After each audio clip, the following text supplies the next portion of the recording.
Et là, on a arrêté la vidéo exprès parce qu'on voit le corps déchiqueté après. Ouais. Et on voit par exemple que la voiture ne brûle pas. Et c'est juste la personne qui conduisait qui était ciblée. Ce qui est particulier, c'est que toutes les frappes, c'était via drone et via ce missile Hellfire très particulier qui n'a pas de charge explosive, mais qui a des lames. Et donc des lames qui tournent et qui tuent la personne visée sans explosion. On va voir par exemple la frappe qui a échoué à Armanaz et on verra les frappes sur les lames sur la photo. Ah oui. Donc les voilà. Donc ça c'est la frappe qui a échoué. Et puis il y a eu la frappe qui a eu lieu le 15 janvier, donc la première après la chute du régime qui a eu lieu le 8 décembre et qui a réussi. Voilà, ça a visé une moto dans la région de Sarmada.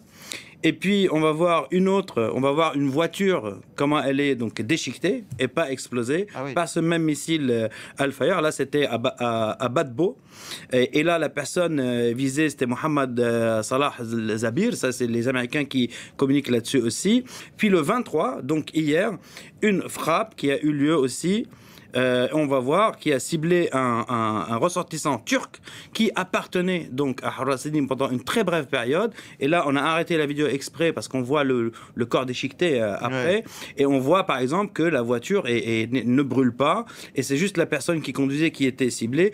Particulier avec ce personnage-là, c'est qu'il avait rejoint Haraseddin pour une courte période, sauf qu'il a été emprisonné par HTS lui-même, qui l'accusait de travailler pour qui ? Pour la coalition, donc pour les Américains qui ciblent aujourd'hui.